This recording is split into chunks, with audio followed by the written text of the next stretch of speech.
नमस्कार दोस्तों, आज हम पॉलिटी का एक इंपॉर्टेंट टॉपिक स्टार्ट करेंगे और इस टॉपिक का नाम है भारतीय संविधान के स्रोत। लगभग हर एग्जाम में कम से कम एक क्वेश्चन यहां से पूछा जाता है। तो शुरू करते हैं भारतीय संविधान के स्रोत। तो हमारे जो संविधान के निर्माता थे उन्होंने लगभग 60 देशों के संविधानों को पढ़ा और उनके जो बेहतरीन प्रावधान थे उनको हमारे संविधान के अंदर शामिल किया। अब इन स्रोत को हम स्टार्ट करते हैं। तो सबसे इंपॉर्टेंट जो स्रोत है वो है भारत सरकार अधिनियम 1935। ये हमारे संविधान का प्रमुख स्रोत है और यहां से हमने हमारे संविधान का लगभग 2/3 भाग या कहें 66% भाग यहां से हमने लिया है। इसके कुछ प्रावधान है, जैसे परिसंघीय ढांचा, राज्यों की स्वायत्ता, ये हमने यहीं से लिया है। राज्यपाल का पद, न्यायिक प्रणाली, संघ लोक सेवा आयोग जिसे हम यूपीएससी कहते हैं। इसके अलावा आपातकालीन प्रावधान, प्रशासनिक ढांचा। और देखिए यहां से जो प्रावधान लिए हैं, अनुसूचित व जनजातीय क्षेत्रों हेतु विशेष प्रावधान, द्विसदनीय व्यवस्था। आज भी अगर हम देखें तो हमारी संसद है उसके 2 सदन होते हैं, एक है लोकसभा और एक है राज्यसभा।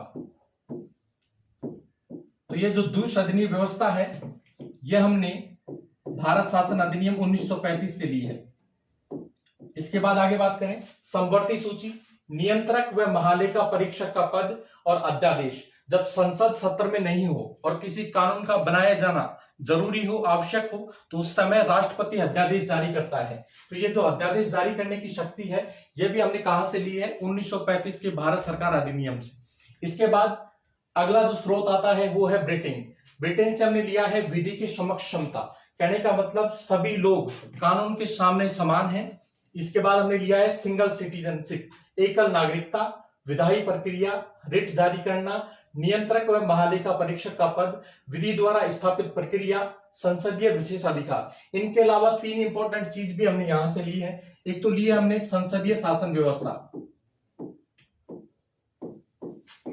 संसदीय शासन व्यवस्था कहने का मतलब जो हमारी कार्यपालिका है वो विधायिका का ही एक भाग होती है। इसके अलावा हमने यहां से मंत्रिपरिषद, काउंसिल ऑफ मिनिस्टर, यह भी हमने यहीं से लिया है। और एक प्रमुख पद और हमने यहीं से लिया है, लोकसभा अध्यक्ष का पद।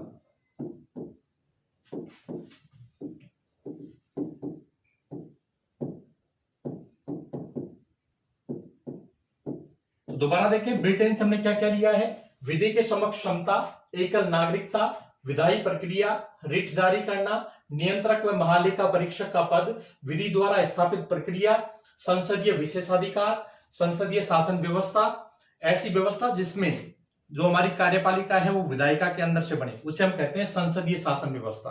तो ये जो प्रोविजन है वो हमने ब्रिटेन से लिया है। इसके अलावा काउंसिल ऑफ मिनिस्टर्स, मंत्रिपरिषद और लोकसभा अध्यक्ष का पद। आगे देखें, अगला प्रमुख स्रोत आता है हमारी अमेरिका। तो अमेरिका से हमने लिया है स्वतंत्र न्यायपालिका का कॉन्सेप्ट। इसके अलावा न्यायिक पुनरावलोकन, जजों को पद से हटाना, और इस प्रक्रिया को हम कहते हैं महाभियोग, इम्पीचमेंट।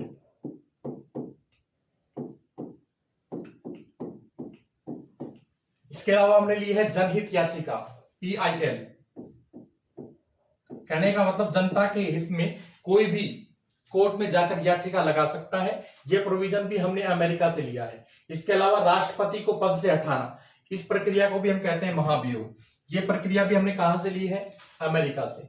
इसके अलावा उपराष्ट्रपति का पद, मौलिक अधिकार, फंडामेंटल राइट्स, प्रस्तावना की प्रथम पंक्ति। हमारे संविधान में अगर हम प्रस्तावना देखें तो उसकी प्रथम पंक्ति है, हम भारत के लोग, we are the people of India. और जो अमेरिका की प्रियम्बल है उसकी प्रथम पंक्ति है, we are the people of America. तो हमारे जो संविधान की प्रियम्बल है उसकी जो प्रथम पंक्ति है वो हमने ली है अमेरिका से। इसके अलावा विधि का समान संरक्षण, ये भी हमने अमेरिका से लिया है। और अमेरिका से और चीज देखें हम तो 3 चीज हमने और ली है।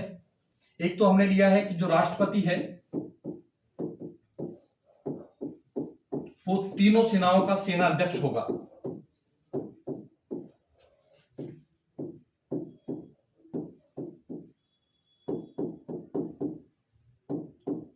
सेना अध्यक्ष होगा। तो ये कॉन्सेप्ट भी हमने कहां से लिया है, अमेरिका से। एक और है जो हमारे महत्वपूर्ण पद है उनके चुनाव के लिए एक मंडल वो उसको हम बोलते हैं निर्वाचन मंडल। तो ये भी हमने कहां से लिया है? अमेरिका से लिया है। दोबारा देखें, हमने अमेरिका से क्या क्या लिया है? अमेरिका से हमने लिया है स्वतंत्र न्यायपालिका, न्यायिक पुनरावलोकन, जजों को पद से हटाना जिस प्रक्रिया को हम कहते हैं महाभियोग, जनहित याचिका जिसे हम PIL भी कहते हैं, राष्ट्रपति को पद से हटाना इस प्रक्रिया को भी हम महाभियोग कहते हैं, उपराष्ट्रपति का पद, मौलिक अधिकार, प्रस्तावना की प्रथम पंक्ति, विधि का समान संरक्षण, राष्ट्रपति तीनों सेनाओं का सेनाध्यक्ष होगा, यह भी हमने अमेरिका से ग्रहण किया है। और एक है निर्वाचक मंडल।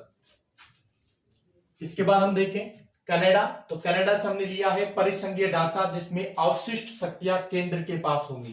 परिसंघीय ढांचा एक ऐसे ढांचे को हम कहते हैं जिसमें केंद्र के साथ राज्य सरकार भी हो।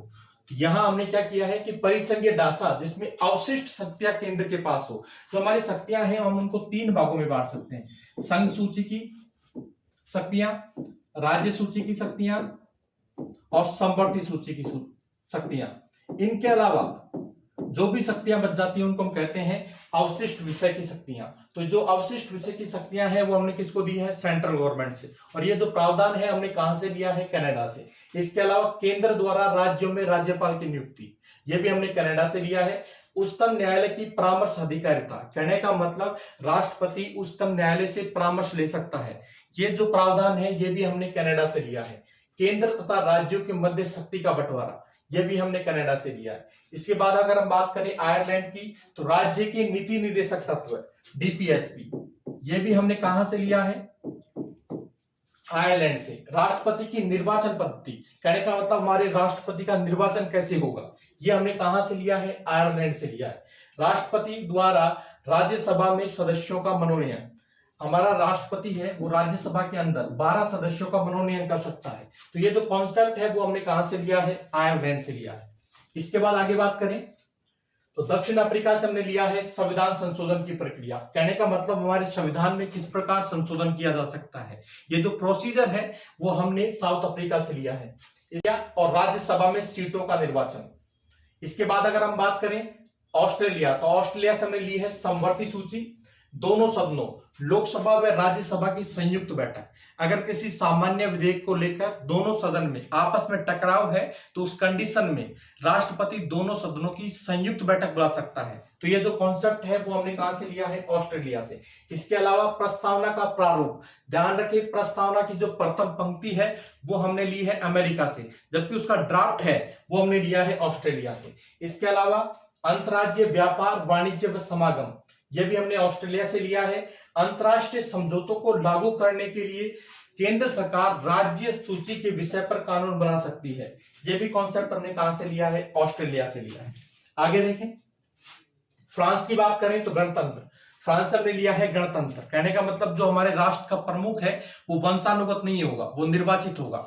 देखें हम अगर हमारे राष्ट्रपति की बात करें तो हमारा राष्ट्रपति निर्वाचित होता है, ना कि वंशानुगत है। तो ये जो गणतंत्र वाला कॉन्सेप्ट है वो हमने फ्रांस से लिया है। इसके अलावा हम बात करें प्रस्तावना में स्वतंत्रता, समानता और बंधुत्व के आदर्श, ये भी हमने फ्रांस से लिए हैं। जर्मनी की बात करें तो राष्ट्रीय आपात के समय मूल अधिकारों का निलंबन, ये हमने कहां से लिया है? जर्मनी से। आपातकाल केवल केंद्र सरकार लगा सकती है, ये भी हमने कॉन्सेप्ट लिया है जर्मनी से। इसके बाद बात करें सोवियत संघ यानी रूस की, तो यहां से हमने लिए हैं फंडामेंटल ड्यूटीज, मूल कर्तव्य, और 3 प्रकार के न्याय की बात की गई है, सामाजिक, आर्थिक और राजनीतिक। और एक चीज और ध्यान रखें आप, रूस से हमने एक चीज और ली है, पंचवर्षीय योजना का कॉन्सेप्ट, तो ये आप ध्यान रखें।